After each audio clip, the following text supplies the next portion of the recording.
This is Movies, a podcast about the act of cinema. And with me today, of course, who else? Hans Lam Barboza. How are you doing tonight, sir? Hi. Good. Let me ask you, in New York, do you need to show that vaccine thing before you go into every store? How's it working with it? I mean, I'm not going to New York, but I'm wondering that if I go to a lick, go on. Everybody has that sign right outside, pasted in the window. It says, you have to wear a mask, you have to have your vaccination. Nobody checks. The only people who check are theater workers, from my experience. Apparently, some restaurants will also check your Vax card. I haven't run into that yet. Okay. Well, good thing you're fully vaccinated. Yes, of course. I'm double vaccinated. Triple vaccinated, really. Hey, Tim, how are you doing tonight? What do you think of the vax? Well, I'm pretty neutral on all of that stuff. I just kind of wander through life, and when someone gives me shit, I go, "Oh, I'm sorry," and then I do that while they're there, and then I stop doing it when they're gone. Usually, that's a good way. It's a good strategy. Yeah. Fully vaccinated, Tim, too. No, I haven't been to the doctor in probably 15 years. I think Nice. Unless you're getting a bone reset or getting like your teeth cleaned, which is not necessarily a thing you have to do, but unless you're going. A doctor, a doctor of sorts, but I just don't. I won't get I don't plan on ever getting my prostate checked. I've never had health insurance. That's how I live, and I won't do that because I think it's a joke. I think it's amazing how much money a guy makes to just stick his finger up someone's butt. I was going to ask, is it expensive to get your asshole fingered by a doctor? Oh yeah. That guy's time is worth at minimum $200 an hour. Plus he's got his staff, his legal team, Right, the nurse that's just going to giggle at you in the corner. Yeah, of course. Because you moan weirdly when the finger goes up, you go, there's a puddle on the floor. When was the last time you saw a doctor? I haven't been to a doctor in 8 years, and I paid for an EKG out of pocket in cash, cold hard cash. They said, "Shouldn't you have Obamacare?" I just gave them like $250 or whatever the bill was and walked out. Well, we have free healthcare here, so the last time I was at a hospital was I wouldn't feel good about that in Costa Rica. That sounds someone's paying. There's a lot of black market tourists. Activity, a lot of abrupt surgery. What do you call it? Kidneys being sold. Plastic surgery tourism over here. There's a lot of older women that come and get, because our doctors are American educated, so they believe they're better. Hey, you know what we should have watched tonight? You know that documentary about the old women who go to, what is it, some Jamaican island, and they all fuck No, it's in young Africa. Black dudes? It's some not African documentary. island. I think that's the name of the movie. African Island. Yeah, they just get black guys with big dicks to search for the fuck their Mandingo. fat body. Yeah. Out of African Island. That's the. It's like a trilogy, isn't it? No. The Gods Must Be Crazy? No. Juana Man. Juana Man. Pootie Tang. I would love to see you guys do Pootie Tang at some point. I haven't seen Pootie Tang. Hans, really? You've never seen Pootie Tang? That, right? Yeah. He wrote it too, I think. He wrote it. I think he got fired from directing 3/4 of the way through, or in post-production. There was some story about that. He was a white man directing a story about a black superhero that he wrote. He's Mexican. How many N-words? He's Mexican and Jewish. Oh, that's true. It's Mexican. That's true. Yeah. What is it? Luz Skelly Vasquez or some shit? I don't know if that's true. He was born in Mexico. That's all I know. So now he's Mexican. Yeah, he can play that card just like me. Tonight we're gonna be talking about two different movies that you picked, Tim, and you can go into explaining what you see as a link that maybe makes these maybe not parallel, but I just thought of them both at the same time. But then retrospectively, yeah, these movies are nothing alike. By the way, Hamlet 2 from 2008. The only Nobody thing that from this year. The only thing that I think unites them is they're the type of movie that I find what's the movie Roadhouse is like. It's weird to compare Roadhouse to these two movies, but no, it's like a trilogy, Roadhouse, spiritual trilogy is Roadhouse. Yeah, Roadhouse is one of those movies. It doesn't matter if you watch it because you think it's stupid and you hate it, you'll enjoy it. If you watch it because you really are like one of those guys that genuinely finds it like spiritually enthralling, this guy's journey as a bar defender, whatever you want to call him, a bouncer, right? A bar defender. That's what they do, right? That's what I call him. A bouncer doesn't do anything. He just defends the bar. So he's like, hey, you're not bringing that in here. This is a nice place, you know? Yeah. But that movie it's never a nice place, by the way. Right. Otherwise they wouldn't need that guy. But that movie for me, just like it hits it weirdly ticks off every box that anyone in the audience anyone can watch that and find it something that they enjoy about it, I think, even if it's hating on it, you know? So Hamlet 2 and Nobody had this weird kind of, that they're kind of like that in that they can be comedies or they can be very serious in their attempts at certain things in them. And Nobody is not that good. I didn't like Nobody that much. I enjoyed parts of it. I enjoyed elements of it, but once my brain, as like a filmmaker with the curse of a filmmaker watching a film is once my brain sees gears turning on how it could have been better, I can't watch that movie. I can't help but see that other movie. Whereas Hamlet 2 has the reverse effect. The first time I watched it, I was like, that's pretty funny. Then I watched it again a few years later. I was like, holy crap, this is a masterpiece. This isn't just good. This is on another level of good, in my opinion. I think that movie is achieved something that everybody tries to, which is it's exceedingly good to both the regular crowd and the really the more learned you are. I think you start seeing it a different way. And when I go back and visit it as I get older, I relate to different characters, and there's not really a wasted moment on screen. Whereas Nobody, I thought, had a lot of meandering and like it could have been better. It was short, which was nice, but it could have been better if it was even shorter, I thought. But they both enjoy the fact that they're movies. That's what I will say ties them together. They're like, we're making a movie, we're having fun, we're doing it the way we're doing it. So we were talking before the show. That's how they tie in. And it seemed like with you, Hans, with Hamlet 2 anyway, it was the opposite effect.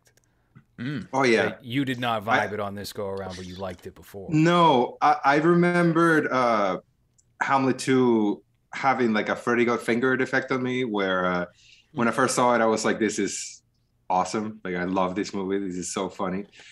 From like minute 1 to the end, I remember laughing. I think I own Freddy Got Fingered on DVD and everything. But this time around, it just felt like, oh yeah, I remember when this was funny. I remember when I was a bright-eyed boy, 23-year-old boy, bright-eyed 23-year-old boy watching this. I was like, oh, Steve Coogan is actually pretty good, before I ever knew anything about Steve Coogan. Before his heroin addiction that ruined Owen Wilson and caused him to try to commit suicide. Best thing he's ever done. And I'm a huge fan of his Alan Partridge character, so that for whatever reason, I tried to find a little bit of that in here, and I couldn't. Well, American Steve Coogan is a completely different Steve Coogan, typically anyway, on screen, than what you would get in the UK, than what you would get in those classic Trip films. The Trip to Italy, the Trip to... Those are all infinitely watchable, even if it's the same movie every single time. Well, Hans, just to tie in the movie, you didn't think Steve Coogan's acid trip sequence, knowing what you know about him now, isn't also funnier now that they put him in a position where he was playing a character that was like may have been raped by one of his students? Because you never know what happened. That's the brilliance, I think, of that cut with the acid sequence. The acid trip is they cut, and then he wakes up and he says, "Time begins and stops now," and we have no idea what happened. But we're watching a different movie after that. Like the students are all different when he goes. I don't know. It's like a dip to black. Oh my God. I didn't even think of that. Yeah. He wakes up with no pants and then he becomes a different person after. Then he gets in a fight with the gay. Then the gay student This goes is crazy at him. This is what is it? Room 237 episode of for Hamlet 2.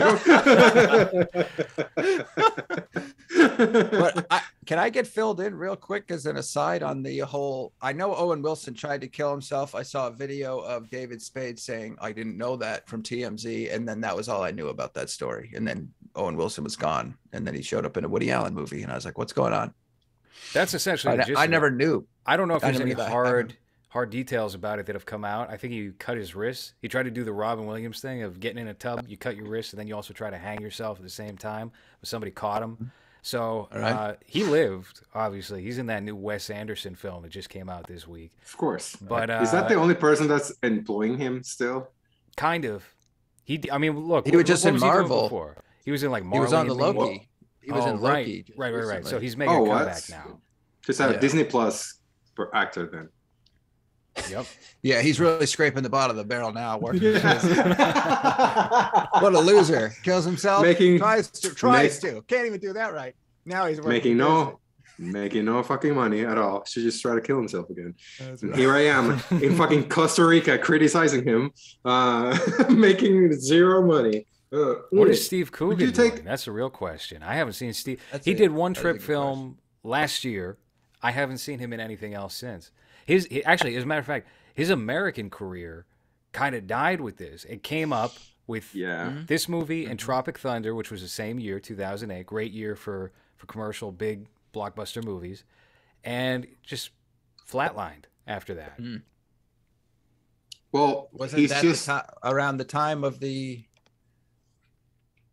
I don't know. It could have been a big Hollywood orgy. A lot of things were said. Things were done. Owen Wilson tries to kill himself later. Drugs weren't as good as they thought. You know what I mean? You know, his whole career goes up in flames in one party in Hollywood. You know. Well, it seems like he's just doing Alan Partridge again because that's still huge in England. So he's just. So it's the Rowan Atkinson thing where you pass a certain age and then you're just Mr. Bean 24/7. Which I don't hate. I love that character. I think the character is so cringe-inducing that it's never not watchable, but it's kind of like, yeah, you tried it. You tried your stick in Hollywood with no accent, and people didn't really go for it. But he still gets real roles in the UK. He was in Philomena in 2013 or 2014. That was an Academy Award nominated film.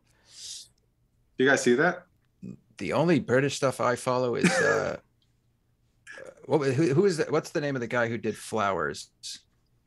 He's Japanese ethnically, but born in England, and I think he's one of the most interesting guys. But that's the only British thing I follow now. Julian Barrett was on it. It's called Flowers. It's hard to. There was 2 seasons. First season, Will Sharp. Will Sharp, yeah, Will Sharp, hilarious. If you've never seen anything from Will Sharp, I highly suggest checking him out. Very, very unique. He has a very unique sensibility. Although I think he's found his groove, and now he's becoming kind of a Wes Anderson, where it's like, oh, I'm going to do these things for every movie, and it's kind of similar thematically. But so far, still pretty entertaining. I would definitely check out Will Sharp's stuff. Just to talk a little bit about Nobody, I watched this movie twice. I was preoccupied last night. I rented it on Amazon, and I decided to give it a watch today. But my impression of it, when I was half paying attention to it, was this feels like the movie Atomic Blonde, but with Bob Odenkirk. I don't know if you guys have seen that, but it's a pretty generic action film with good enough like fight choreography, and they rely very heavily on pop music. Yeah. And that kind of that's the same case a bit with Nobody, where they throw in a bunch of 70s hits and then play them for too long, and they stretch them out throughout the scene. And this is when I fully paid attention to it, my impression was almost exactly the same as when I was half paying attention to it. I was like, all right, that was kind of like a 5 out of 10, I guess. I mean, it's watchable. It felt to me like if Edgar Wright was told to direct a grown-up version of Home Alone type of thing. It's like, oh, it's got a very Edgar Wright editing with that fast-forwarding thing. It's just quick action, things happening like that.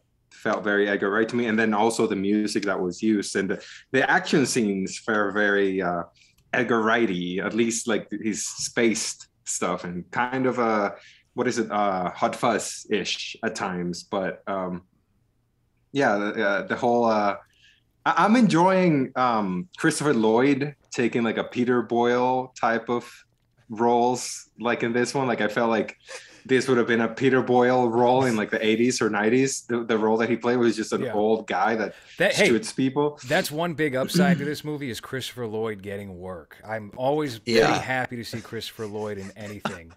Never disappointed. Never disappointed. No, he's a guy. His house he's been completely ignored, along with Christopher Walken, these creepy old men who were in everything in the 90s. They don't get any work at all anymore. Wasted. So it's good to see him pop up. You know, when nobody crossed the line from jumped the shark, I guess you could say, in the film was there's a scene where he's in the spoilers, I guess. There's a scene where he's in the trunk and he kicks his way out of the back, and a character, it's kind of poorly composited. You get what's going on, but it doesn't make any sense. And then the car flips and you're like, all right, I think we're not supposed to take this nearly as seriously as that we were supposed to take that first fight. But then by the time Christopher Lloyd is like dual wielding shotguns or whatever, I was like, all right, this is fine. I'm fine with this. Well, the point where he shoots two guys with a shotgun and then the nurse comes and he's like, hey, turn that TV down. I was like, all right, I get what this is trying to do. All right. Yeah. That's what there was a couple of things going into that I knew. This was part of the reason it came to my mind. And this speaks to what LowRes is talking about, is the director is Russian. He's the guy that did Hardcore Henry. Yeah. But his music videos are way better than his movies. His music videos are spectacular. Because he's in a band called the Biting Elbows, and he did that Bad Motherfucker was the song, and that's the name of the song. I mean, I don't know how else to say it, but the video was all that first person action sequence. And I just remember seeing that video ages ago. Was that like a beta run then for what Hardcore Henry would wind up being? Yes, that was that was the second music video with that premise that they did as well, but they really nailed it on the second time. And then they went ahead and expanded it into the movie. And there's sections of that movie that I was like, that was good. But overall, this is a bit nauseating. It made the end of Doom, the movie with The Rock, look good by comparison. Do you remember that? I haven't seen Doom. That was on cable recently, and I kind of watched it. I was tuning into like the middle of it because on the Amazon Prime app they give you like it's live TV. All right, so I'm tuning into AMC or whatever, and it just seemed very not good. It seemed really terrible. It's not. It's not good. These movies, it's not much of a in an not era. Much of a compliment.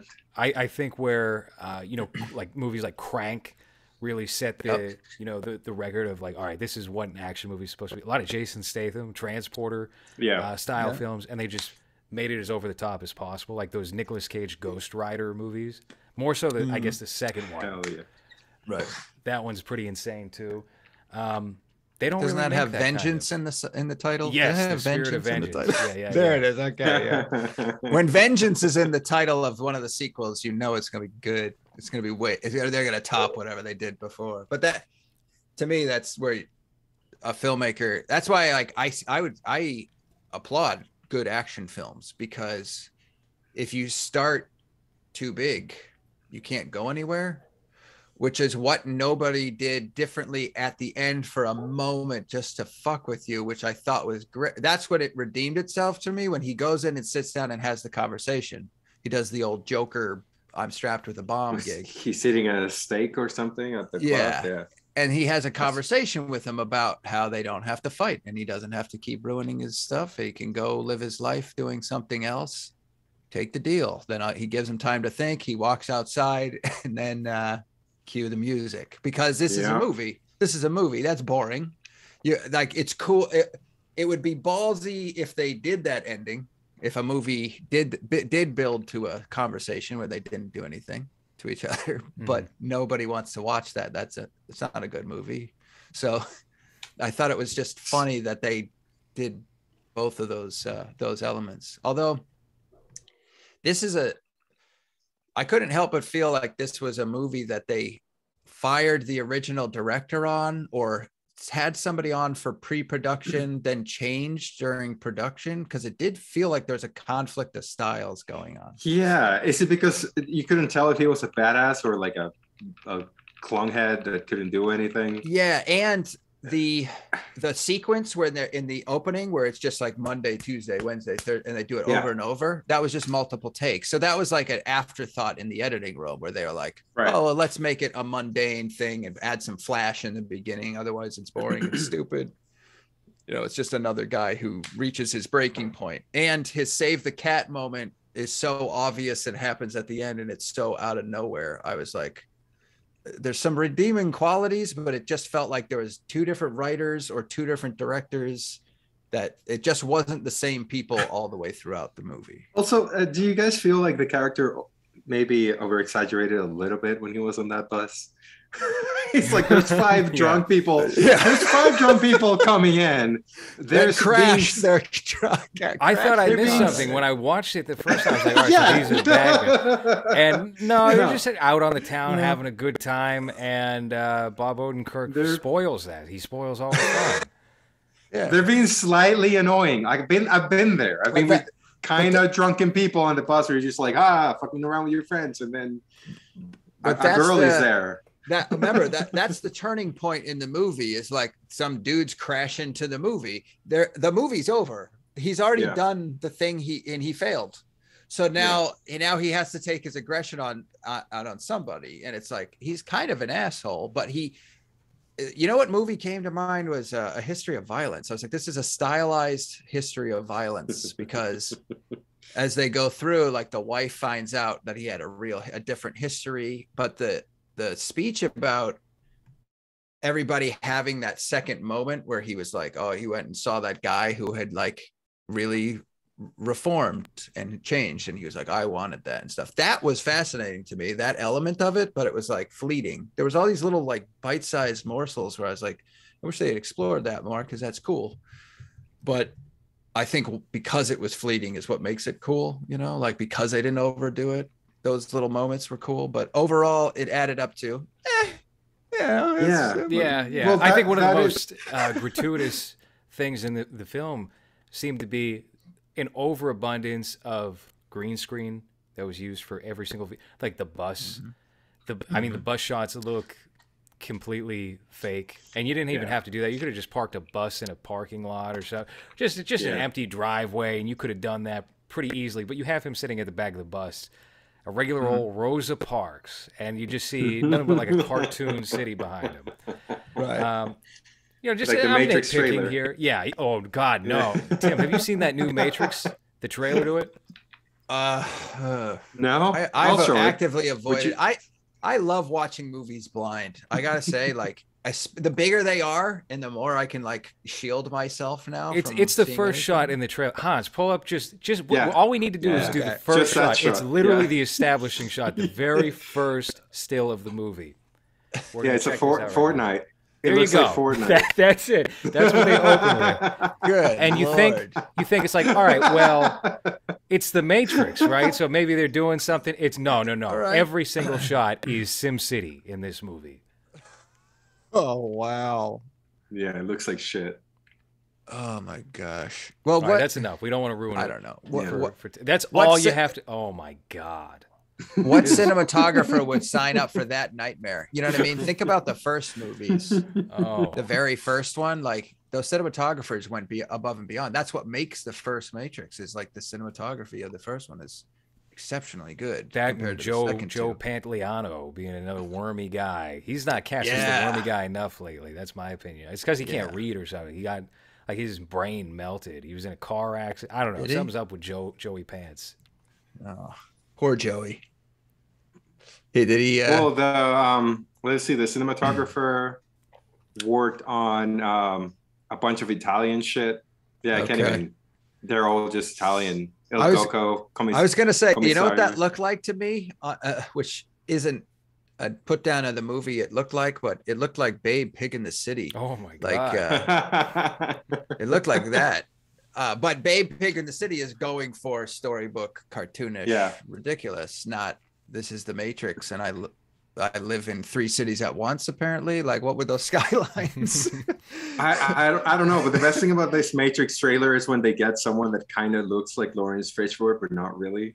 No, like, he doesn't look a goddamn thing Morpheus. Like he's the go-to black guy for every He's the Candyman. Role. Yes, he's the Candyman. Every time you can't get the original black actor, you get that guy, and he fills in. He's done it now for 3 or 4 movies, and that's who they got for Fishburne, because I guess Fishburne's too fat. He said he wasn't even asked for the movie. He didn't turn it down. Fishburne is literally the guy from Alien, the Alien sequel, living in the...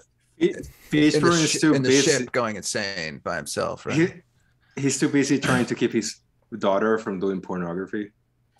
God, wait, hold on. This isn't a movie. This is in the next Matrix. This is the next Matrix. There you go. Wait, hold on a second. Hold on, Tim.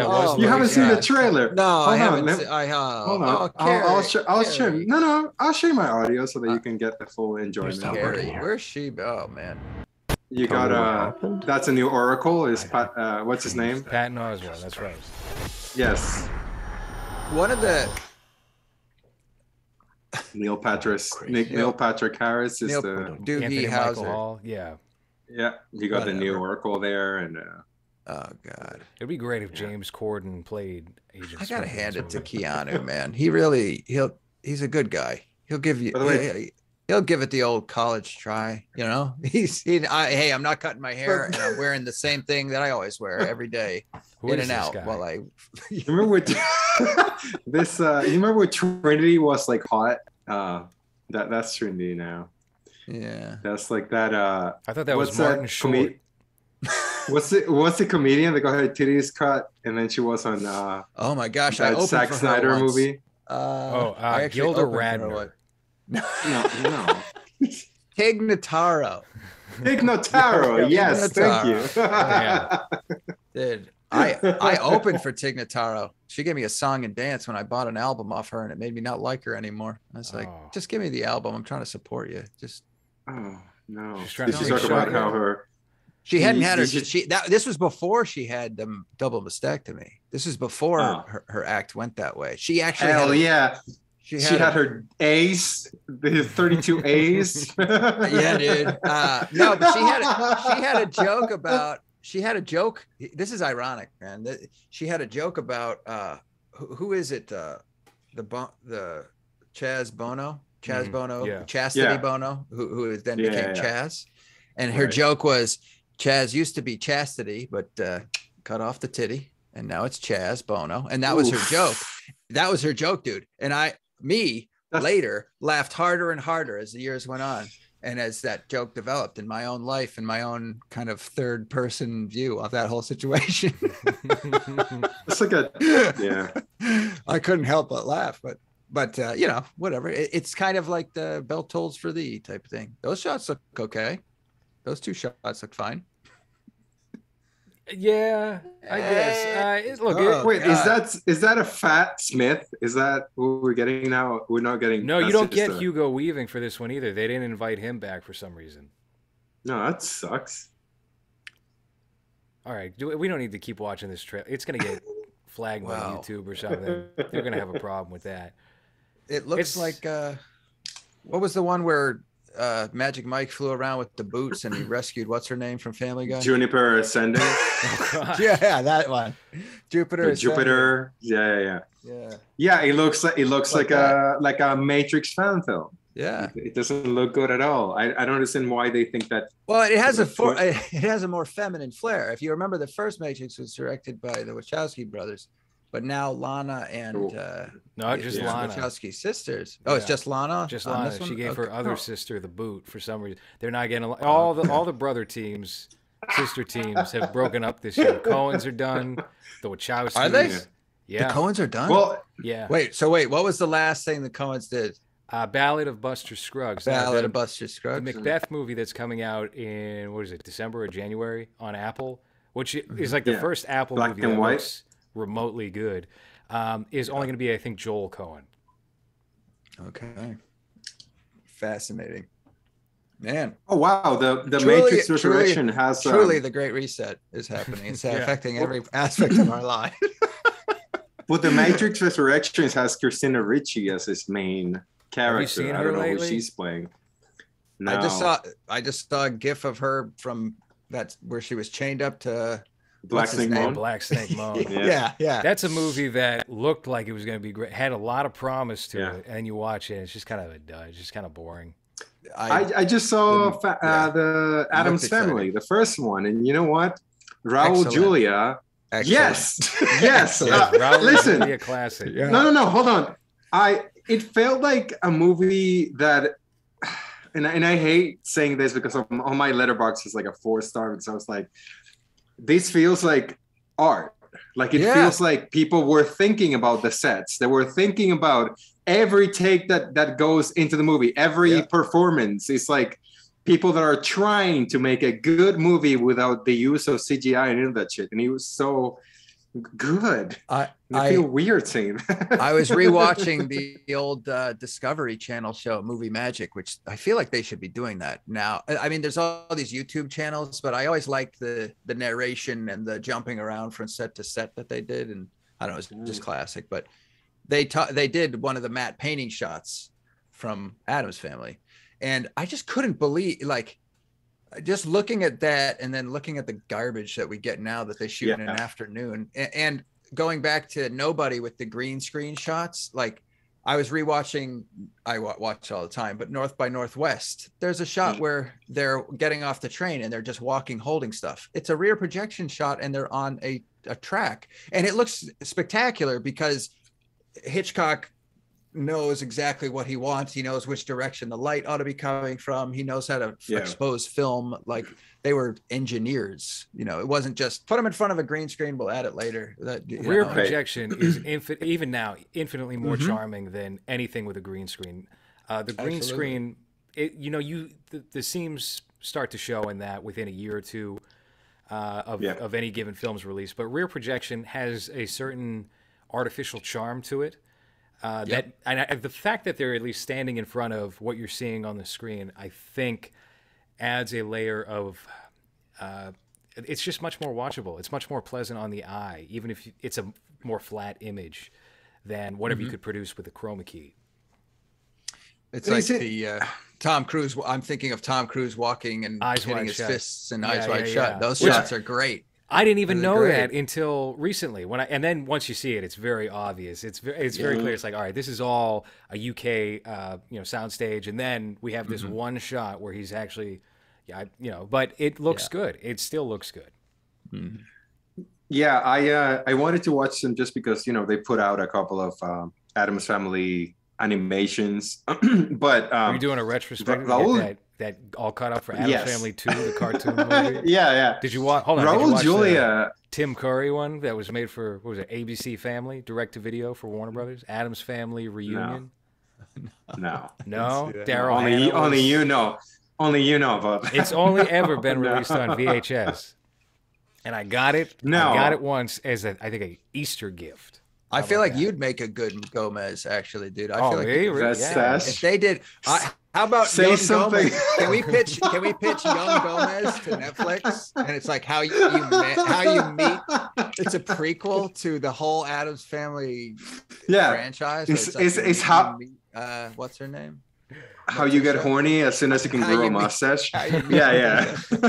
Morticia. Yeah, no, it's great. Raul Julia. I've never really paid attention to him because I don't know why. I don't know he's how great. many He's good great movies in he's done. every single movie he's in. Yeah. He gives it his all. He's great in Tempest as a pederast, where he's stalking John Cassavetes' like 15-year-old daughter, who's I think Molly Ringwald, and they have Oingo Boingo's little girls playing while he's just creeping around the rocks. Fucking Street Fighter. Street Fighter. He's dying. Street Fighter. Dying mid. He's the best part. Street Fighter. Yeah. He's just dealing with cancer because of his children. But in this, he doesn't pull punches. He goes all the way all the time. Yeah, everything works in this, and I was very surprised by it because, it felt like in the vein of Beetlejuice and that Casper movie, where it's like, all right, this is supposed to be like not adult, movies, I guess. But then you watch them and you're like, there's like real filmmaking craft going into these movies that you wouldn't expect because of what filmmaking is now. But you watch one of those movies now, and there's so much craft going into every scene that it's kind of amazing. My girlfriend was falling asleep next to me because she was like, yeah, it's a whatever movie, but like just like the lack of use of green screen, like all the mapping they do for every scene to work, the staging of it, of like how everyone's supposed to move in these scenes so that it works. I don't know, like I was mesmerized by the Addams Family movie, and I was like, what? I don't understand. And the sequel, arguably better than the original, the sequel. Addams Family Values. They send off the children to summer camp or something. I remember. Yeah. Yes. Yeah. And then Christopher Lloyd. Joan Cusack is like a Black Widow type. Yep. And coming in to kill Christopher Lloyd and take over the inheritance. And that third one with Tim Curry, everybody loves it. Everybody says it's the best of the trilogy. Well, Christopher Lloyd plays Uncle Fester, but like a fake Uncle Fester, which I didn't realize until I rewatched it. He's not actual Uncle Fester, but he's like, oh, I'm going to go get this inheritance. I'm going to pretend to be. And then he gets into everything they're doing. But yeah, I don't know. I was really mesmerized by that after watching like 5 or 6 modern movies that just felt like whatever. And then I watched this on Netflix and I was like, oh my God, this is like real art, like real filmmaking that felt really weird to say about the Addams Family. I can't believe Addams Family had you make that discovery. That, wow, I know. Movies now are bad. This is great. Hey, can we pull up? Hold on. Let's see this trailer to the Addams Family reunion. How about that? I think we should do that. Nobody wants to remember this movie. Listen, it's spun off into a vague TV show. I have a vague memory. I don't even know what that. No.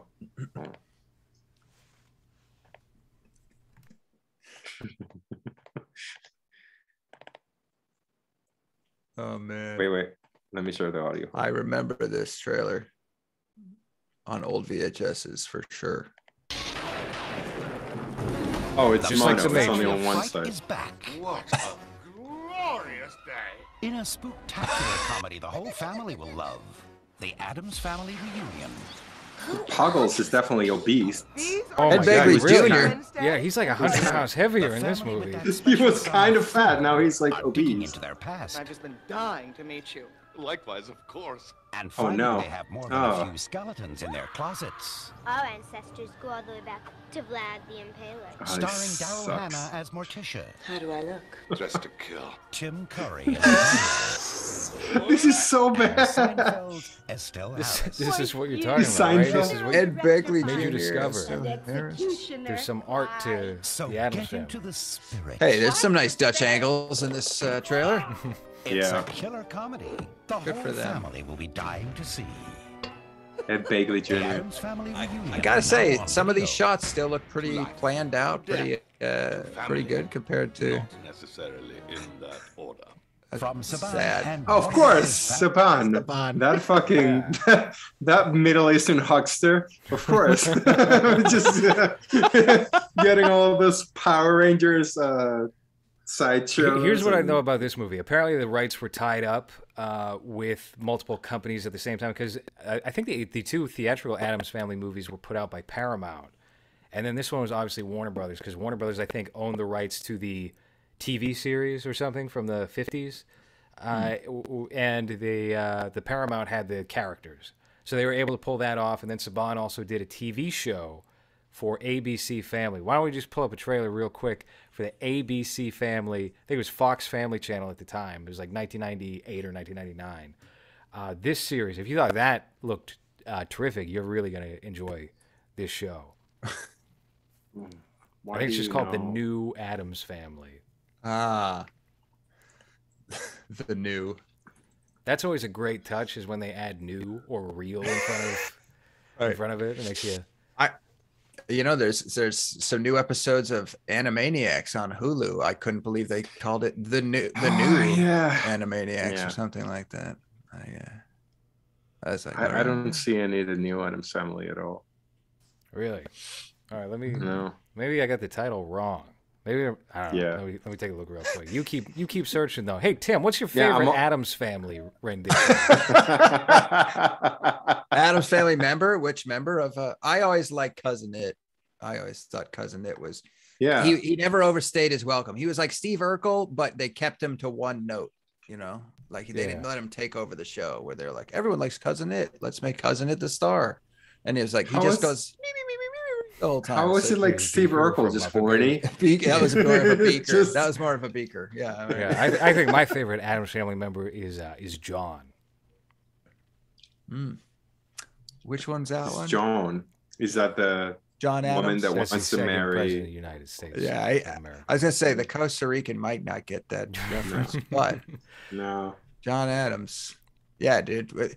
That was the important stuff they teach us here in America, to remember all of the presidents' names and what all the capitals to the states We are. visited. It's been weeks on that nonsense.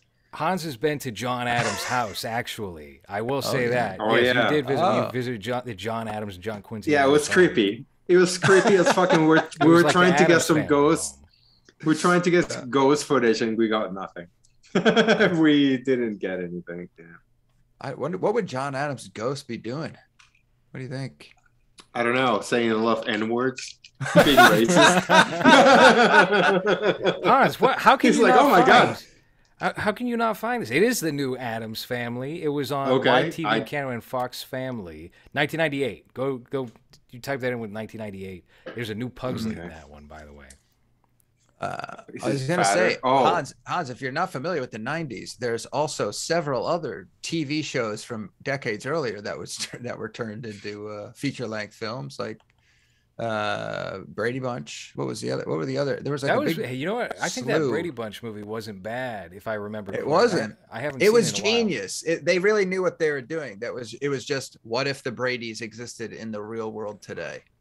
Nobody would get their jokes, and they wouldn't get anyone else's. That is the incest plot and everything. Yeah. Oh, yeah. Right. Man. Oh wow. I remember this.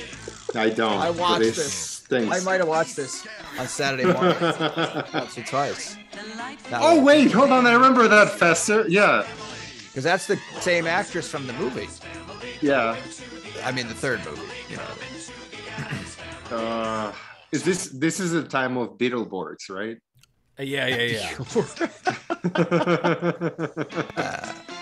Big Bad Beetleborgs. Big Bad Beetleborgs, man. So that's what you were watching with your girlfriend. You were watching several episodes of the new Addams Family.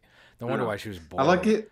Miserable. I love that you think that I had a girlfriend in my early teens. It's like not at all. I had my first girlfriend at like 20. Yo. That's it. No, not at all.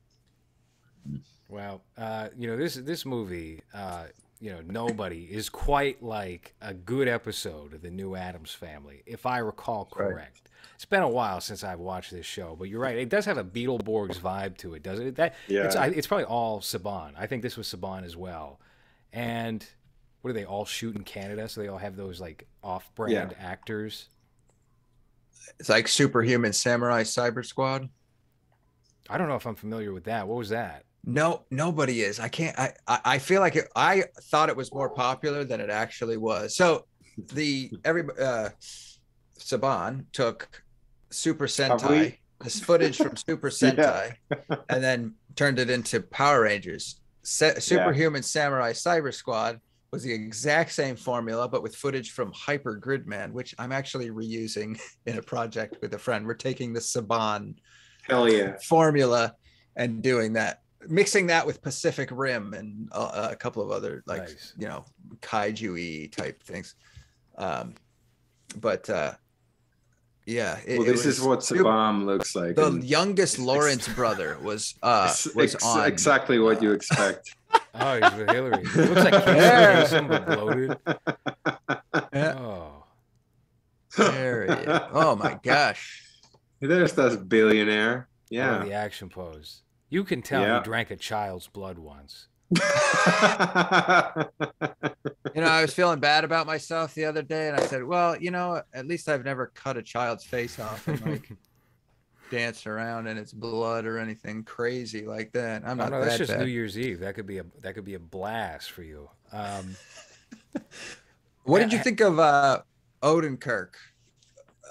I thought this movie would have sank without Odenkirk as the lead. I was going to ask you guys that. I kind of agree. Yeah. Do you guys think that this movie? I mean, it really just feels like this probably wouldn't have even gone. I mean, I think it had a very limited theatrical run because 2021's been a little fucky as far as that goes, and I think it's been primarily marketed over streaming. But it's also just weird that a Universal film with a reasonable budget would have gone to theaters with Bob Odenkirk as the lead. I feel like this would have wound up direct to whatever streaming platform anyway if he was not the front runner here. Yeah. It was kind of built on this is what also makes me think it might have gotten into production problems because Ilya, I think that's how you say his name, Ilya, the Russian director. You have to write in your own stunt team that you're probably comfortable working on. So now you have a black principal actor who you have to explain in the gang of Russians who are your stunt team because you want to film things a certain way. Right. So I felt like they were unwriting certain things they might have already shot in order to explain, because they even have like a couple of lines about the fact that this guy's black with the Russian mob and the Russians are like, he's as Russian as the rest of us. And there's a kind of like this forced dialogue. And I was like, it also wouldn't have been marketed nearly as easy if it was if it was just an all black gang and it was just him going, falling down on everybody. It wouldn't have flown in today's climate. So it felt like at the very least, all the Russians were kind of shoehorned in later, but it might have been a Bob Odenkirk like vehicle. Maybe he got into a disagreement with somebody or like couldn't work with the director. And then I feel like they brought in somebody else. Maybe I'm wrong, but that's just you guys do films, how things change, like what you're making something and something in someone's life or whatever takes them out. And like, you're like, okay, we got to keep going, but how do we work around it? And it's like, you either do the Kathleen Kennedy thing where you fire everyone and reshoot it or you keep going. I was definitely waiting for the David Cross cameo, but I guess he was too busy about, worrying about the fact that his wife is fat now. That never crossed my mind, but the whole time I was thinking of him in, you remember they did like the Mr. Show, like edited for TV, like Goodfellas version where it was like Chinese dentist and like all these ridiculous things. And that's all I kept thinking of that now and again when Bob Odenkirk, but he never really breaks character. Odenkirk. No, that's not the actor that you think about when you think, okay, so this is a spy that can kick everyone's ass. I don't think Bob Odenkirk is on the top of your list, which I guess works for this, but at the same time, it's kind of like the only thing he did was just look skinnier than regular, and that's it. Mm-hmm. Like that's now he's badass. He's just kind of a gray beard, and now he's just gonna, murder a bunch of people that are coming with Uzis into his house. Right. That was I couldn't tell if it was just like a long sketch, or if I was supposed to be taking it seriously by the end of it. Yeah. Now, so this was going to the theater. Now here's how we can tie it into Hamlet too. He talks about he changes the script multiple times, right?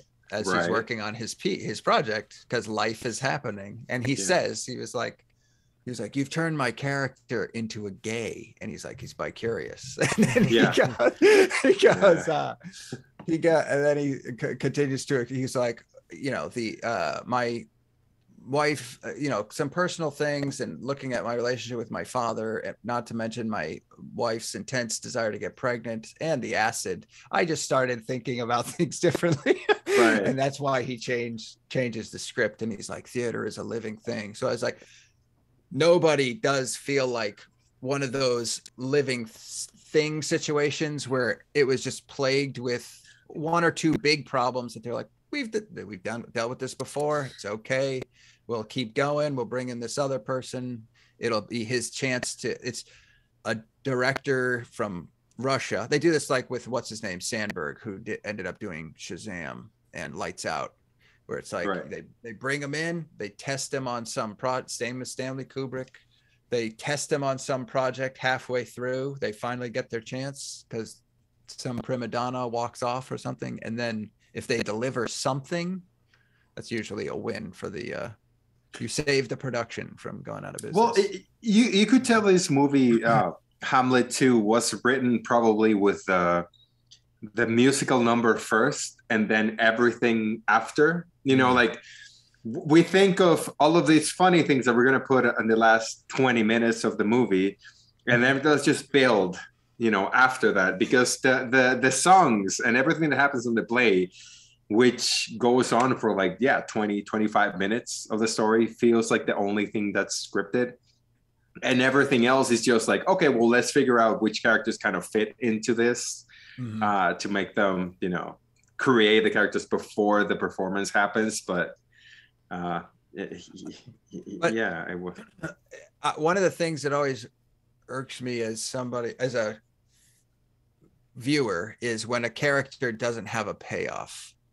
James Gunn, say whatever you want about him personally, he knows that you kill characters you don't need anymore, and if they're still there at the end, they have to have gone through a change. So Hamlet 2 doesn't have a single character that doesn't get a payoff. Even the two hicks that were like, we watched them Kill Bill movies like 20 times, and they do like the wire work.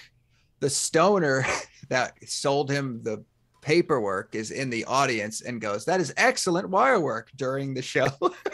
So it's like every single I think the writing in Hamlet 2 is kind of in reverse, but I think sometimes good stories are like you start with the ending and you work your way back. Because that's the only thing that worked for me in that movie. Like once they set up that, okay, so this is the play going forward from now on, right? All that shit works.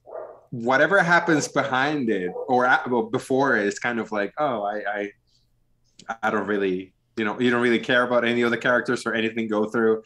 The fact that, you know, his wife cheats with what's his name, the wrestler guy, is that wrestler from Arquette, the Arquette brother, whatever, David Arquette, who's David a wrestler that almost died recently because he got his throat cut on some wrestling fight or whatever. What? Really? Yeah, man, these actors are really dramatic. He was doing like he went so in WCW on the, I think it's the 90s or early 2000s before it was bought by Vince McMahon. He went through a phase where he was like the champion, but he wouldn't fight anyone. And it was because he was doing, I think it was Ready to Rumble. Yeah, Ready to Rumble was 99, 98. Right. Yeah. So he turned into like a full-time wrestler, and then in this violent fight, he like got his throat cut, and he had to like run to get help because, you know, he might have died when you get your throat cut by someone in a fight.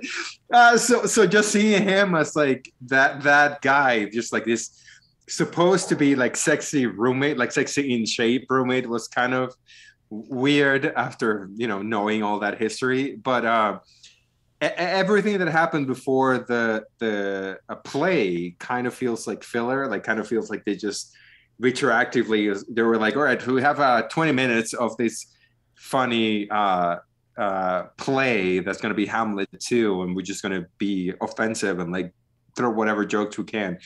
Let's try to figure out a backstory for this character and every other character there.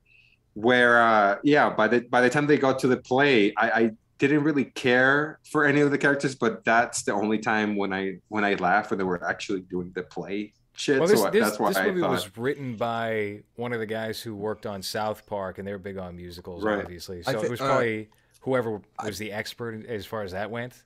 I hate to call you a misogynist, but I think it was Pam Brady. She's a woman.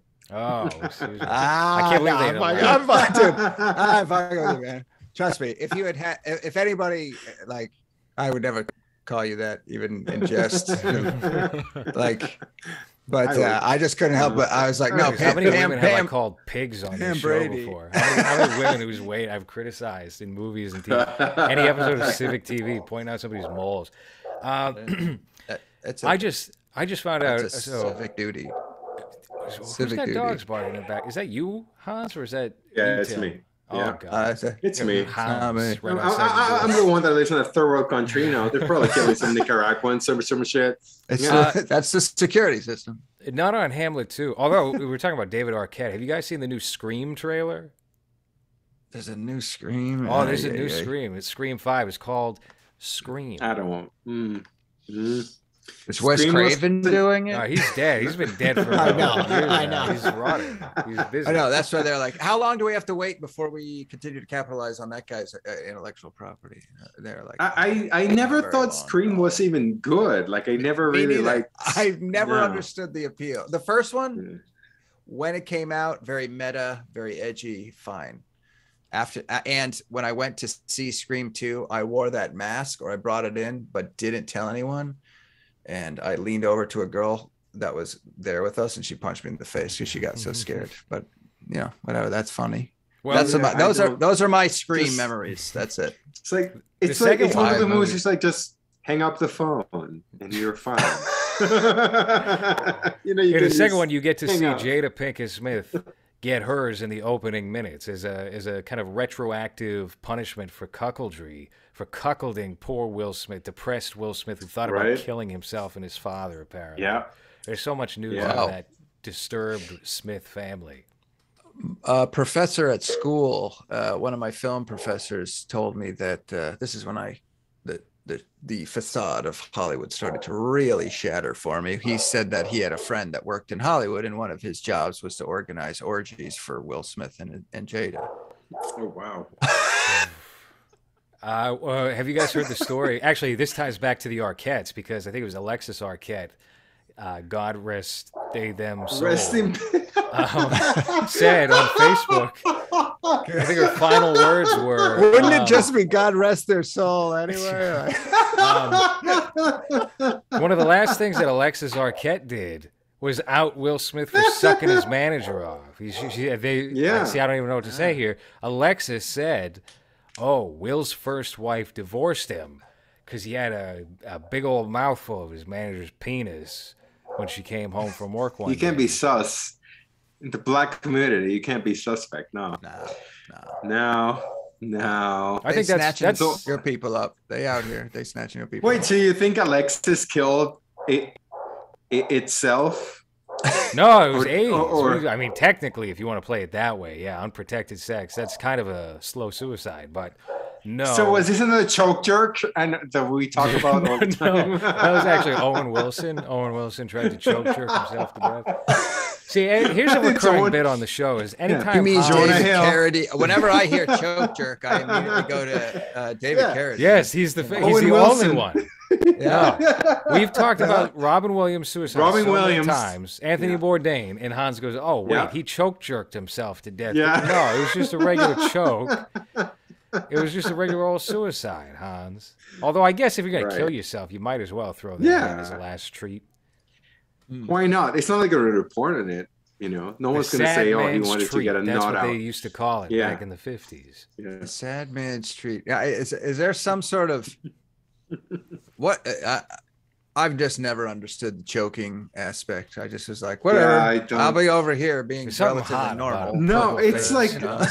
I don't know. It's like, coming is good enough. I don't need something. I don't need something on my throat, not allowing oxygen to get into my body. I can just, I'll come. Yeah, that's nice. The only thing weirder for that is when this is not a story I was expecting to tell, but here we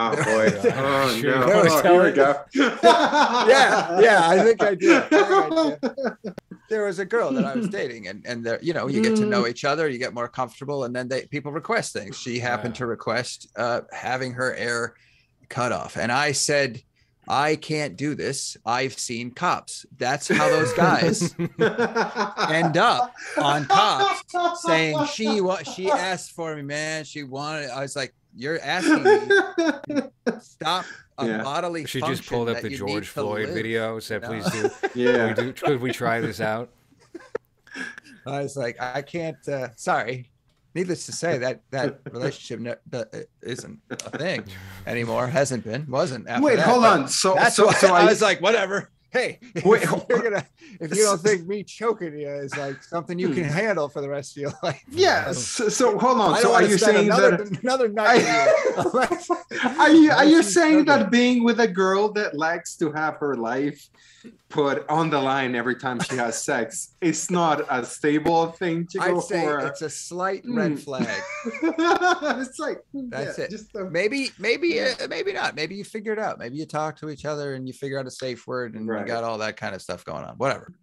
It's either your thing or it's not. Happened to not be my thing. Risking the rest of my life in ass-pounding prison for 10 minutes of a slightly heightened orgasm for a girl. Sorry, I weighed those two things and I said, you know what? Yeah. No. I mean, it could have been worse. Could have got, could you put some cuts in me with a razor blade? You ever meet a girl like that? Hey, could you burn me with a lighter? First girlfriend was a cutter, and I told her stop doing that, or hey, cut it out. With you. Did you ever play games and then she was like, I'll show you who's leaving. Like, listen, I like you. I think you're cool. You introduced me to Invader Zim. I think you're cool.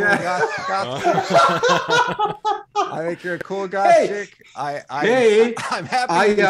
You dated me. I also love the Smiths. Guy in the ska band. Yeah. The Smiths are cool. It's like, I don't think I can handle you cutting yourself fucking every time I hang out with my friends instead of you. This is a little bit of an overreaction.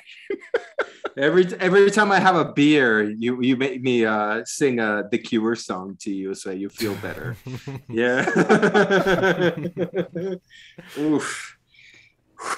Goddamn. Yeah. Anyway, nobody. That's what this movie was missing. Nobody was. I don't think I girlfriend. I don't think it ever got boring. It kept moving. It kept moving.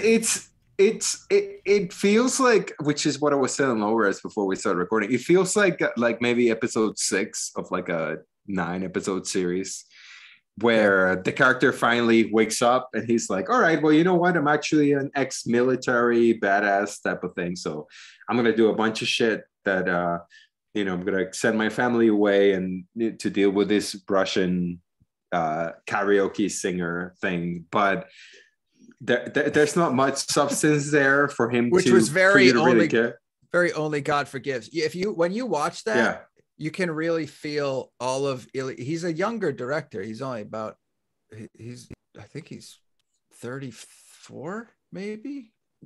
No, maybe he's 38 or something. I don't know. He's not incredibly old. So all the stuff he grew up on or still watches, I feel like it's going to influence you no matter what. I hate to break to you, but he actually passed away in 2003. Elia Kazan.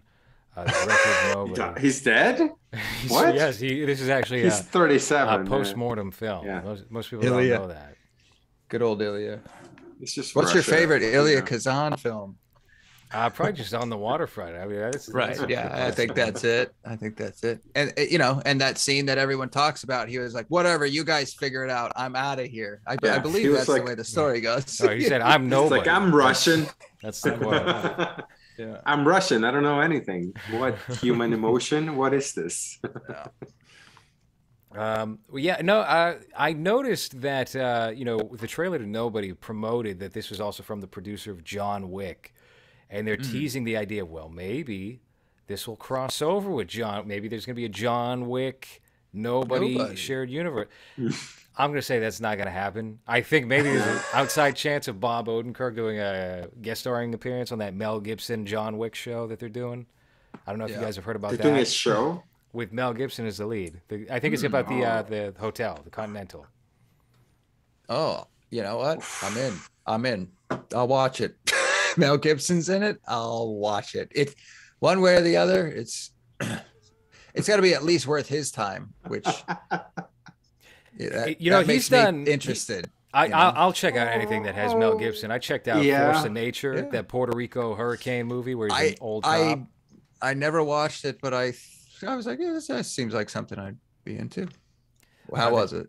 It was well, look, I got it for like how was he? He seemed kind of tired. He seemed tired? like he needed a nap. Yeah. Was he sitting down for most of it? Was he fat like on that movie where he's a fat driver? Wait, no, that's I'm thinking of. Hold on, I'm thinking of. No, I'm thinking of. Fat no, Man? I'm thinking of Gladiator guy. Russell Crowe. You're thinking Unhinged. No, I'm thinking. This is the same, It just looks like Russell Crowe, Mel Gibson. Yeah. Russell Crowe, Mel Gibson, very similar. That's an entertaining movie as well. That would be a pretty good double feature with Nobody's Unhinged and Nobody. I think the 90-minute movie is making a comeback this year. This is not the only one. Candyman was the other one. Candyman, which was such. Not even white people are human in that movie. The cops are just rabid dogs. That movie's insane. It feels like a Family Guy parody of a Spike Lee movie. Really? Yes.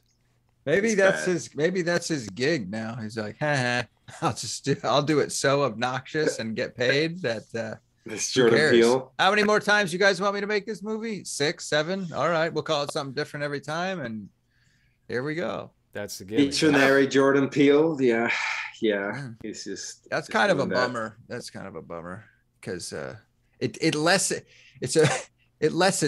other things that those people accomplished like earlier on. I feel like at least in sports, it gets to a point where people are like, this is embarrassing. Like sports fans, artists will be like, well, he's still out there making it. But deep down, you're like, he needs to stop. That's how I feel about Tim Heidecker, especially. Tim Heidecker was great. But now you watch anything of his. I mean, I like Mr. America. I don't know if you caught that movie, Tim, but aside from that, it's just insufferable human being. I was going to ask earlier, is Bob Odenkirk and David Cross even like on good terms? Are they friends now? I know they did the Netflix revival, but that was fine 6 years ago. Yeah, it was whatever. It's like you would expect from, I guess, Mr. Show in the when did that come out? 2015, 2016.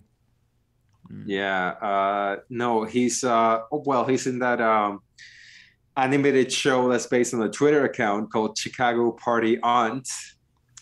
He's in that, and then he's just been doing Better Call Saul. That's it. Apparently he was on Halloween Kills, but only as a credit. Oh yeah, no. So there was some guy who gets killed in the original Halloween, like a kid, and they couldn't get the rights for whatever reason to the kid's image, so they just put in a high school photo of Bob Odenkirk. Yeah. Which fine, whatever, but besides that, he's got Better Call Saul to fall back on, and then just I will say that he is one of those actors that he, like, the tone of what the director is doing, he somehow finds a way to blend no matter what. Because what Nebraska I'm thinking of is he was exceptional in Nebraska, and he's not like, he's comedic in the right way, and his delivery and his persona and the way he does stuff, he really, I think, is an underused actor in some respects, because he really is nuanced. Do you guys feel like that sketch comedy actor working on real, like, dramatic things just kind of died off? Because I feel like Will Forte is someone that's really good whenever he tries to not be funny, I guess. Right. But I don't know how much that still exists, other than, I guess, Bob Odenkirk and like a Will Forte you think about. I mean, they tried with Tim Heidecker for a while. I know he started popping up in Bridesmaids, and then he did Us, and that doesn't really seem to work. Kind of takes you out of the movie each time. What was that movie where he played himself? Comedian comedy? Or something? The comedy. That was essentially pretty good. It is pretty good, and I really got the sense that I was like, I think that's just how Tim Heidecker is. I think he's not somebody I ever want to hang out with. Ever. Yeah. Yeah. Rick Alverson in general is a fairly good director. I enjoyed that in Entertainment, the Neil Hamburger movie. Greg Turpin. I didn't see that one, but I did see Neil Hamburger live, and I just thought his act, that dude was just on his own. He's just in his own arena, and it's amazing. I thought seeing him starting to get booked back on like Conan way back, like when Conan was still good, that seeing Neil Hamburger on those shows, every time he popped up and you're just waiting for him to just pull the rug out from everyone, he'd make the terrible jokes, but they weren't offensive, and then he'd say the worst thing he could possibly think of. And just watching people turn, I never got tired of that. I don't know why. As far as stand-ups, he's probably the closest thing we have to an Andy Kaufman type. I was about to say that, yeah. I would say feels very Tommy Clifton-y. A friend of mine and I said Sam Hyde is the closest thing that we have to a modern day Andy Kaufman, who is like a wrestling women type of thing. Yeah, yeah. I mean? Yeah. That stage of Andy Kaufman. That's how I feel. Oh yeah. About no, that. that's pretty good. What else does Bob Oden? Did you see Breakfast with Blasey? Did you see that movie? No. Breakfast with Blasey? Okay. If you've never seen Breakfast with Blasey, you're about to watch like a time capsule of that shows Andy Kaufman was so far ahead of the game, so many decades ahead of everybody, that nobody even got what he was doing anymore. But you should watch Breakfast with Blasey and my breakfast with Dinner with Andre. Oh, my Dinner with Andre. That's one I enjoy quite a lot. That feels like a predecessor to the podcast, essentially. Then you will like Breakfast with Blasey, because it is literally Freddie Blaze. Yeah. It's literally just a breakfast of Andy Kaufman and this wrestler, and they are just sitting at some cafe or diner in California, in LA, and it's just them having breakfast, and it's insane. It's so good.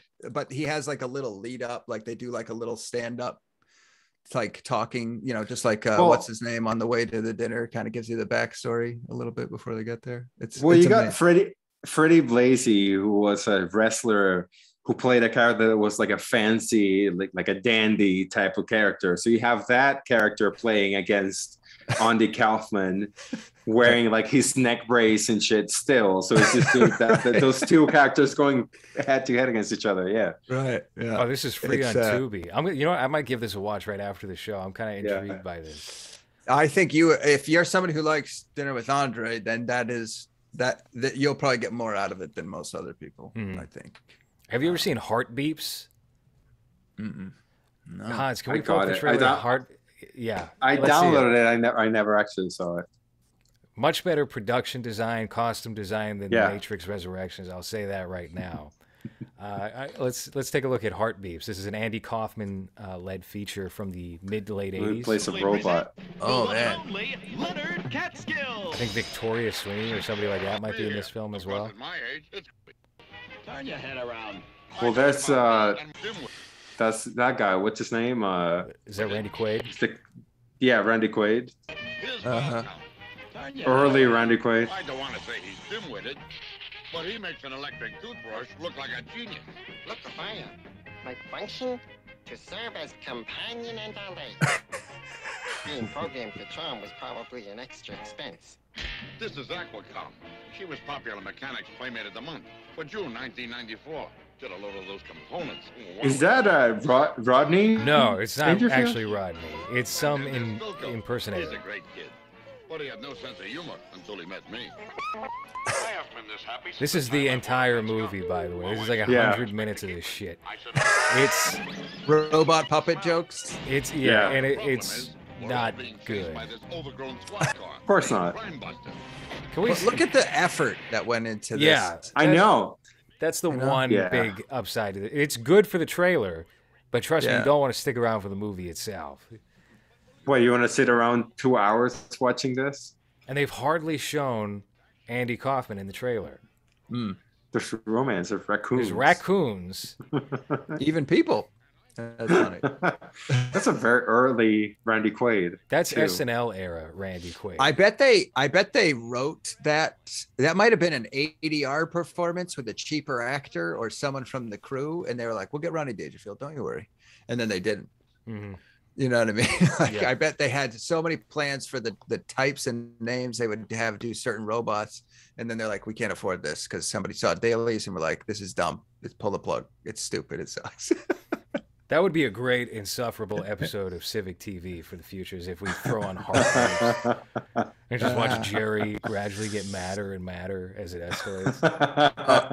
I would like to suggest that you guys watch Blood Car for a Civic TV. I would love to watch you guys watch. Wait, what is it? Let's check out Blood Car. What is this about? Blood Car. So you remember Too Many Cooks, right? Yes. That one. The Jesus. production team that did that. I don't know if it was the writers and directors, but they did a movie much earlier, and some of my friends found it, and I watched it, and it's kind of hilarious. It's not great, but it's kind of funny. 63 thumbs up, 20 thumbs down. This is promising. Like 2 Yeah. weeks from now.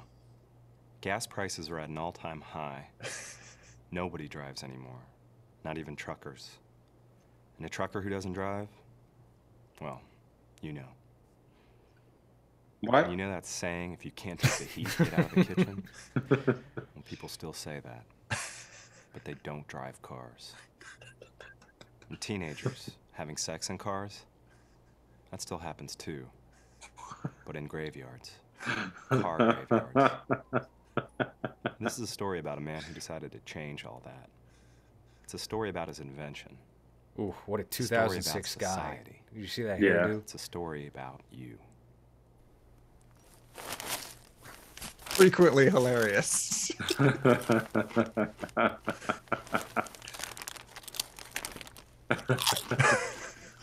San Jose Metro. It's got. This story is called Very Damn. very weird, but it has some Anna Klumsky. Wait, isn't that? Wow, Isn't that my yeah, girl. that's the Anna girl Klumsky from. is in it. I Yeah. forgot. And you could tell Wait, they is had she her naked? for not many days. I think there's one scene where she's supposed to be or whatever. Hell yeah. Well, There she is a sounds funny. familiar, too. There's a. It's kind of a. They have a couple of titty moments, but they're usually pretty funny. Like you could tell that they were probably contractually obligated to do certain things to get money, like she does a flash or whatever. So tune in for that.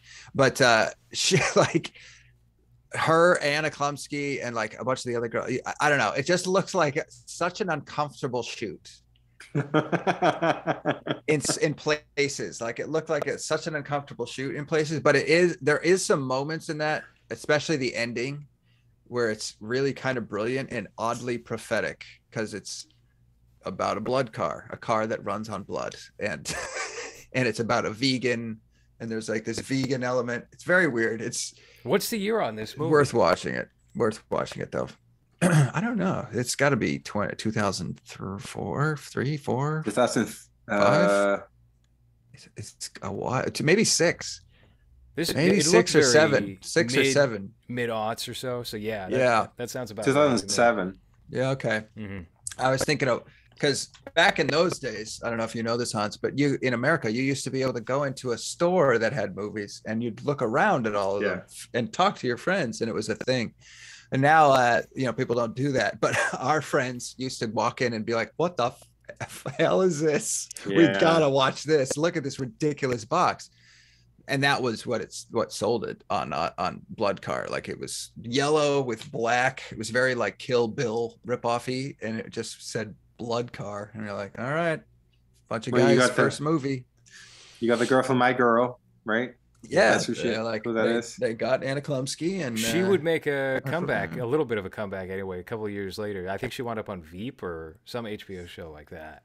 Oh, a dude that went to Emerson with a friend that I went to high school with, dated Alex Mack for a while, and I ran into her. Hell yeah! I ran into her in New York once, and you guys will appreciate this because it was one of those moments where I was across the room observing it play out, and I was like, I got the full story, but I don't think anyone else did. This is what happened. There's I forget her name. I forget the actress's name, but Larissa Olenek. Yeah, Larissa Yeah. Olenek. So she's dating a friend of my friends, and we're at this party, and then somebody puts on, it's in New York or whatever, somebody puts on Notorious B.I.G. Hypnotize, which that's a very famous sequence from 10 Things I Hate About You, which she was in. And I hear like, it's a very distinct opening, you know? Yeah. And then I watch her like react like somebody put this on to fuck with me, because they do it all the time. One of those faces on her and like turning around, reacting to the song. And I was like, but I watched the person who just put it on, not thinking anything of it, but I just watched her seethe. And I was like, that must stink, because that's a good song, and you probably can never enjoy that again, Larissa Olenek. I bet no one has ever let you enjoy. Wait, hold on. So are you saying that it sucks that Alex Mack can't enjoy a Notorious B.I.G. song? You really know how to layer the perspective here. Well, I'll say this: it looked like she was so hurt that she was going to melt into a puddle and just disappear down a vent. Right. There's another reference. Yeah. Only 90s kids get that one. Yeah. Remember when they made T-1000 melt and then everybody melted in everything? As soon as people figured out how they did a special effect, it was just... Well, that comes back to you go bullet time. Everything has bullet time after that first Matrix. Boom. That's a callback. 300. Bullet time. Dread has bullet time, right? Yeah. You know what? That's what nobody was missing is bullet time. Hamlet 2 missed bullet time. I haven't heard your thoughts on Hamlet 2, really. Well, we talked about it for like 6 minutes at the beginning of the show. Listen, I like Hamlet 2. Or not anything in depth on it. Yeah. I enjoyed Hamlet 2 quite a bit. It's a fine comedy. Look, the humor of it is very like of the era, which is kind of late Apatow, but not really. It feels more South Parky, more Avenue Q. Like Ross Snydery. I feel like if you're writing backwards, okay, so you're writing backwards from how do we make a general audience happy to see a theater production end up on Broadway and have the guy end up with his childhood crush of Elizabeth Shue and have everything work out for the guy in a real way, because he's also walking with his ACLU lawyer at the end. So they worked backwards, I think, from there, because they start, if you remember, with his acting reel, which is just, and then it's him doing the British voiceover through the whole thing, which the general audience wouldn't get that that's the same guy. And he sounds like Cena, and what else is he in? Getting he's getting. It starts with like Jack LaLanne Juicer, which is a non-speaking part, right? A non-speaking role in a commercial, and he's doing the over-exaggerated acting. Then he gets another principal part, non-speaking, but he gets to quote unquote breathe the poet's breath, which sounds a little like he appreciates the horn going up his ass. Right. When you really break down, he's very much like, "Come get me, Cena." Yeah. Just like, and then he goes, his performance in that moment is funny, because if you just get to breathe a breath, most people are going to go, but he goes, like very different. I don't know. That's an actor's choice. Then it goes from there. I'm thinking of behind the scenes of him living in Hollywood, thinking he's a big shot because he's done two commercials now. And then from there, or he's done he was on Xena and he's done a commercial. Then there he got his reel shows him in a herpes commercial for Herpacol. Yeah. Now that is an insider Hollywood joke, I think, for that one right there. Well, and it's a very, I don't think you can make fun of that now. Like it's very much a 2006, 2005-ish era of like, hey, this herpes before everybody had it. Yeah, exactly. Yeah. Now that everybody has it, you're like, big deal. Everyone's like, big deal. Oh, HPV, same thing. Whatever. Right. But his performance there is just, I think, again, hilarious, because they freeze frame on a smile that says, I absolutely have, I got VD because I'm out here in Hollywood and I'm trying to climb my way up the ladder. Now I have VD, so I'll do a Herpacol commercial and I think my career's over. And the smash cut from the voiceover to this, to me, is where the biggest laugh in the whole movie comes, is we must ask, he says, what we must ask, where do dreams go to die? Smash cut. Welcome to Tucson, Arizona. Now, if anybody's worked in Hollywood and hasn't made it, you're ending up a day's drive away in any direction. So have you guys ever been to Tucson? I have gone to Tucson. So when didn't you stay there? Where I'm from, Tucson, Arizona is like the fancy place that my family members go to like shop, because it's like close to the border. So Tucson, it's like, Tucson is like America. So we go to Tucson to get cheaper clothes and cheaper shoes, which is my uncles and my entire Mexican family goes to once a year to shop in America.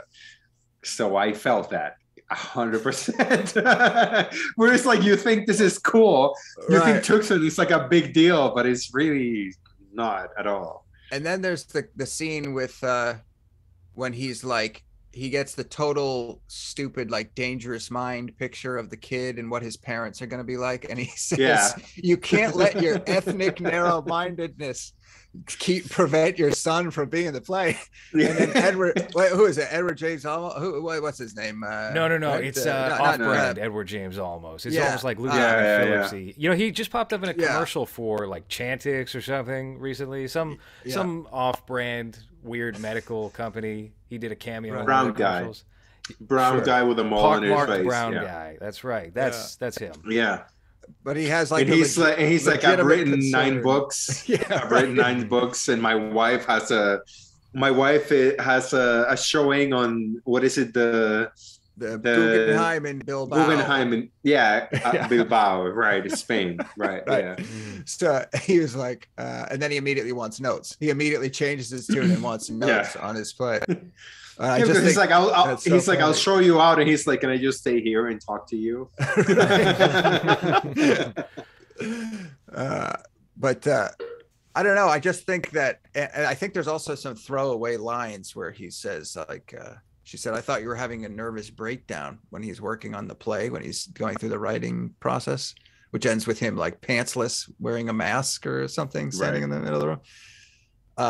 He says, you got to go a little crazy to make great fucking art. And I think that's 100% accurate. If it's going to be really good, it either has to be so bizarre that people are like, what the heck is going on? What's this Jodorowsky doing over here? You know what I mean? Yeah.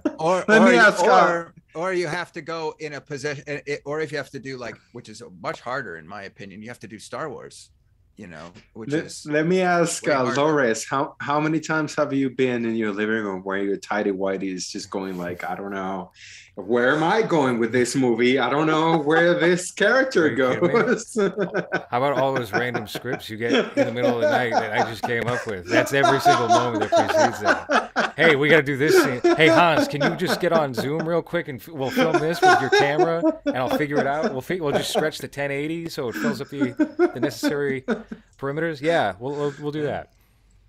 Yeah, that's the weird thing is, I feel like that's kind of the future, because you guys know Ryan, right? Ryan, who I work with frequently, Hive Mentality. Yes. Right. He and I are doing that kaiju-esque movie, and we're like we're going straight 90s hackers with a lot of it, and we do like Discord calls, or I'll send him daily. So what I'll do is, like, I'll just shoot, then I'll upload stuff, and then the next day I'll either shoot reshoots of what he wants or whatever. But I feel like that's where, for a while anyway, until we're allowed to be humans again, I feel like that's what we got to do, is like there's just weird different methods. I was actually looking at Newgrounds before, newgrounds.com, which I hadn't been on in ages. Is that still a thing? That's still a thing? Oh yeah. But the weird thing is I went back and There's some talented animators. People that stuck with it are kind of funny animators now over there, and it's very off the beaten path. Obviously, Newgrounds. So, Newgrounds is really where I feel like the entire stemming of any sort of like internet creativity, began. That feels like the launch point to me anyway, from what I can recall. There was adamfilms.com, which was like a little short form film venue where you would upload your short features. But aside from that, there really didn't seem to be a go-to outlet until obviously like YouTube came up in 2004, 2005. And it came out in 2004, sold to Google in 2006, and that's when I jumped on board. And then I entered 2 contests, had something stolen from me, and I was out. What happened? I think I might have told you. Did I tell you guys that one? No. There was 2 contests that were happening right about the time I was graduating from film school and stuff. So I was like, well, I got time. I'll start a YouTube channel. Why not? So there was 2 contests that were kind of overlapped a little bit, but one of them was Miss the Boat was the song by what's the band? Modest Mouse. And they released green screen footage so you could like put them in your video and make a video, whatever. But it was really just a stunt to get people to come to YouTube, right? Get decent content creators essentially to start creating content on their site. And then the other one was Red Hot Chili Peppers. The song was Charlie, and that one was first. So I saw that, listened to the song, got an idea, went with it, and I did it. And it was basically, as I said to anybody, it was Mary Shelley's Frankenstein meets the Prodigal Son, told in a black and white B-movie format. It was like I made a cardboard robot, all that jazz. Then Miss the Boat.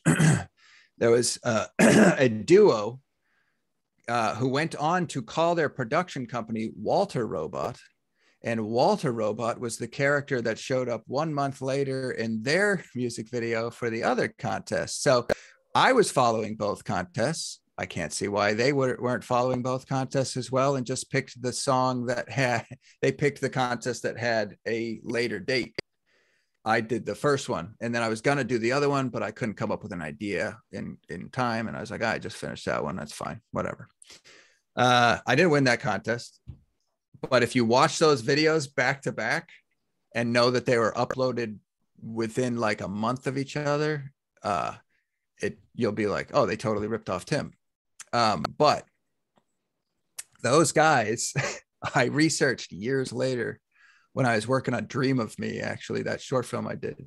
And I went and looked them up, and they built a whole career off of building stuff out of cardboard in LA. And one of the guys was a professor at UCLA. And I was like, fuck this website. And I was done with YouTube after that. And I uploaded a couple of other things for friends, but I was out after that. So, but that was 2006. That's why I remember 2006, 2007. They sold to Google, and then you start your YouTube channel, LowRes.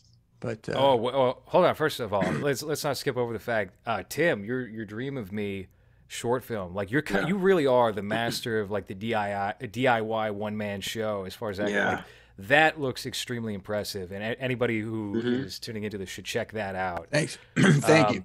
Gumroad, right? Yeah, it's on Gumroad right now. You want to plug your Gum? I mean, we're going to wrap up shortly anyway, so we probably should have done it. I'll include it in the description, but I'm in the process. I'm in the process of working on a sequel, but I have some other stuff that I'm doing, and I wanted to build a set for this one because I wanted to work on my carpentry and construction. But I was like, are you still based in like Delaware or whatever the fuck? I live extremely close to Hunter Biden. Not even joking. I could ride my bike over and see if he wants to hang out. I may do it. I may start the Hunter. Yeah, I may start that every man stream. Start a Hunter Biden fan club. I'm just like, well, you don't do. Hold on. So you don't do. They're building a giant fence around that right now. So you don't do any drugs. You're all like, you eat raw. Dream of Me. I was stoned pretty much the whole time. Okay. For like a year and a half. I was. But now. But I worked out a lot and stuff, and I did smoke weed. But now. Okay, but now you're like all like, you eat raw and like you're not into drugs at all. So I eat whatever people put in front of me. I don't want to be like one of those. Okay. You know those people that are like, excuse me, but I don't eat that. Yeah. Just give me the food. Yeah, exactly. Trust me, I've eaten McDonald's before. I don't, my you body eat for survival, not for pleasure, is what you're saying. Yes.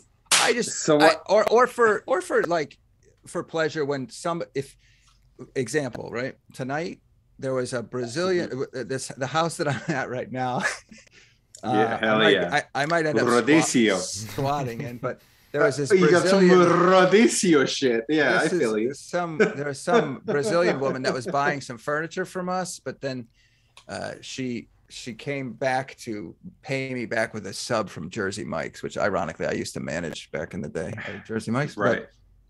I was like, I wasn't planning on eating tonight because I'd already eaten, and I told the other lady that I run from, oh no, you don't need to worry about making food for me. I'm fine. And then all of a sudden food fell out of the sky. So I ate it. I'm not going to not eat it. You know what I mean? Like, but when it comes to eating raw, if I don't eat raw occasionally now, I like my gut flora it goes back to what it was, but it's not as good. It's not as good. Once you get used to your gut flora being like having raw animal products affect it, it's weird. It's like, you also shit like a deer. I don't know what I mean. I don't want to like be too graphic. Is that a lot? Well, like it's like pellets, isn't it? It's like pellets. Like it's because your body's using. Listen, I as a human third world country person, I shit a lot. So how much of your shit is just pure liquid, Haas? Pure hot liquid. I shit like 3 times a day, so 2 of those 3 are like non-human. Okay. 2 of those 3 are kind of like, all right, this kind of hurts, but it's healthy, I guess. You ever notice your intestines poking out? Just you starting to become inside out from shitting so much? No, it's just my hemorrhoids from sitting for over half an hour. Hey, have I introduced you to the beauty pie chair? Do you want me to send you one? When I'm crypto, you know what? I may just that's a lot of money to me right now, but when I'm crypto rich, you're getting a chair, man. You're getting a chair. Tim, listen. This is my bed that I'm sitting on right now. So GoFundMe? Should we turn this into a GoFundMe? Hell yeah. Let's do that right now. If you're out there and you've been sitting, you know that it could be a challenge. Hans here does more sitting than anybody I know. Yeah. But you're working because you're working. Not sitting on that PewDiePie chair. I would love to sit on a PewDiePie. I don't think you can get a PewDiePie shirt in Costa Rica, but I sit on my bed that I shit on constantly. Oh, all right. Is everything all right, Hans? Shoot. I'm good. You know what? I love that you're wearing a Dracula Soul Brothers shirt while you're talking about this too. Dracula, man. I'm good. You know what? Third world countries is not as bad as you guys think. I don't know. Hold on a second. Some of my best girlfriends have been from third world countries. We were talking about Hans. You got all these cockroaches running around your house, don't you? Because you live in a third world country. We're just making fun of him. And then he looks down, and he's got like a dead one on the bottom of his foot. So that's really that's the kind of living you're they're pretty clean. Well, listen. They're pretty clean. They hang out and they're like, you know what, your movie's kind of bullshit, so I'm not gonna be here and be a roach about it. So you're like, all right, fine. But yeah, you deal with a couple of them that are very judgmental. But besides that, it's all right. It's nice. It's warm. Yeah, there's sunshine. Yeah, you know, you never get sad. No. So have you ever seen me sad on any of these episodes where I'm not like just very smiling and like laughing at you're right. Yeah. You get a point. Yeah. Yeah. You look very greasy now, though. I will say that. You look very shiny. That's how you know it's going to be a good episode of movies. Is Han shiny this time around? Dude, he's very, very sweaty. Does he have the glaze this episode? That's what people say in the comments section. The James Brown hanky that you just pulled out was pretty good. We're good. We're good. We're supporting that Blackula. That's right, Blackula. Yeah, matters. Going back to the Jordan Peele thing. That's the problem with Jordan Peele. Jordan Peele needs to go back to like doing a real Jordan Peele blaxploitation film. Jordan Peele is like, so you thought that I liked some rap song, so that's cool. I'm that person that likes like rap song, and that's it. That's great. What a great note to end this show on, wouldn't you say? Can I ask you guys a quick question about shooting by yourself in this current climate? Yes, absolutely. Have you noticed that you are, are you jumping behind camera and in front filming yourself at times, or do you have somebody else off camera? Or I do that. I think LowRes. No, nowadays in New York, I have a person that will do that for me. But if I'm in Massachusetts hanging out by myself, it's a lot of shit. I got to bring the lens with autofocus. What we did for the initial for principal photography on Mass State Lottery is we used some vintage lenses that did not have an autofocus component, and they were very sensitive to motion. So you would just constantly be adjusting that, and it was like it's impossible to do that on your own. I've tried doing it many times, and those are always like very close-up shots. It's just my face occupying most of the screen. That's the only way to do that. But there's definitely workarounds now. I mean, I have a couple of different cameras I've been using that it's no problem, but it's always going to be better if you have someone else covering that for you, I think. Have you noticed though that when you're working with the same piece of equipment, it gets to a point where it's like it's an instrument that you're so familiar with that you can find focal sweet spots easier and stuff like that.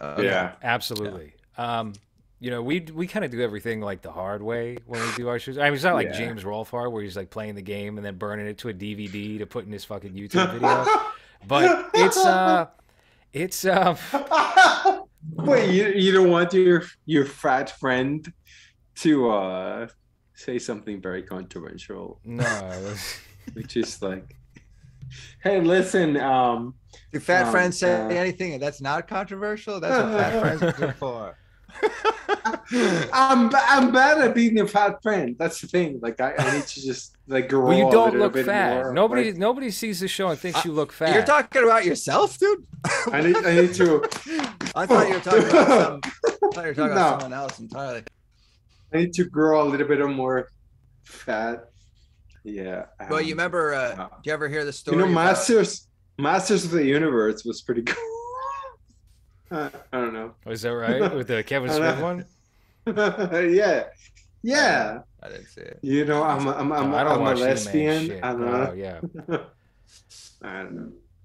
That's great. Anyway. Yeah. I've been. It's been like I think it's like nine days for me to get there, and I've just been working out really hard so that I'm not like fat flying there. Well, I was gonna say, I mean, if you want to know how to lose weight, you just gotta listen to actors because they do it better than anyone. That's right. During Ford versus Ferrari, I think what's his name? Christian Bale. Christian Bale was coming off a dick, and he was fat, hugely fat in that. Yeah. Then he was super skinny again. Yeah. And I think Matt Damon went up to him and was like, dude, how do you do that? How did you lose that weight? He just said, crackers and an apple. Yeah, and he said, I don't eat. I just eat for the bare minimum. I just don't eat. That seems to be my diet. My diet is like a tuna can and like stuff on top of it. The stuff is a big jar of mayo. That's what you're failing to say. That's why you haven't lost any weight. Yeah, it's not good. It's like, have you ever tried raw, got- like just got- raw eggs in the morning? Yeah, dude? Hans, why don't you just have raw eggs? It's That's a way to. Hey, that's a way to keep protein. not just for keep guests healthy. not just for guests Yeah. on anymore, man. I tried to just drop raw some. eggs. Are you drunk right now? Are you flexing for the camera? I thought you. See, Hans said over 3 months ago, I'm going going to off- stop drinking He when I kept do the going off show. camera. He kept going He's off just- camera, and when he came back, I was like, I think Oh, that explains the shine. God. Oh boy. there you go. I mean, I don't Listen. even know what you guys are talking about. Hans is How do we blackout know? drunk What right you now. guys? I'm good. Tim, let me tell I'm you, good. thank God you didn't do Civic this new season we're doing. Hans literally took his shirt, his pants. He picked the movie out. He picked out a Listen! movie. Come and on. then left and I went to listened bed. No. He got in bed, naked. We heard off camera. It was the most rude, unprofessional I've ever seen Hans on a Civic TV night. Wait, Listen. so rarely. This is no toilet paper You're roll. starting to do Sam Hyde microphone now. You just blew your mic out. I did a couple of Sam Hyde roles on John Travolta movies where it's just like, oh, cool, you're the tough guy. I guess I'm tough. I'm not very tough at all. So it's just like, yeah, but you look like you could be. That's the secret. It's a lot of this. Yes. It's yeah. It doesn't work.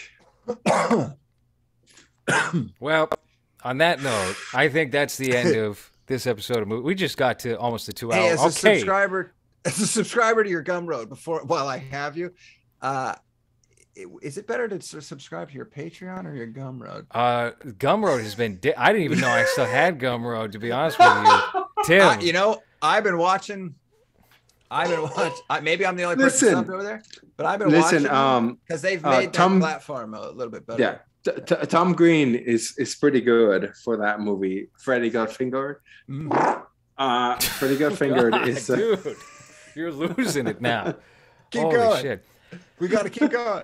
No. I think that's it. That's definitely it. Yeah. Also, yeah, you're right. Gumroad is much better. It's a lot easier to navigate content now. But yeah, go over to. I'll hook you up with all this free shit from Patreon. Yeah. I didn't know you were on Gumroad on my Gumroad. I don't do that. Tim. I don't do that. That's right, Tim. That's right, Tim. I don't do that for friends. People are always like, "Hey, man, you're my friend. Can you give me a deal? I don't want your wife and your children to have a lot of money." That's so rude. I think I guess for friends. So I guess we can get from these movies that the Addams Family movie with Raul Julia is great. Yeah. Go watch that. Yeah, let's do it. No, I want to do a Raul Julia retrospective for this show. I started watching it. There's a documentary on Amazon they did on him from He's great. A year ago. He's amazing. He's Some great. would say the best actor of all time. Yeah. Gone too soon, Raul Julia. For sure. I don't disagree. You know, that's Cheaper by the Dozen 2, another Raul Julia classic.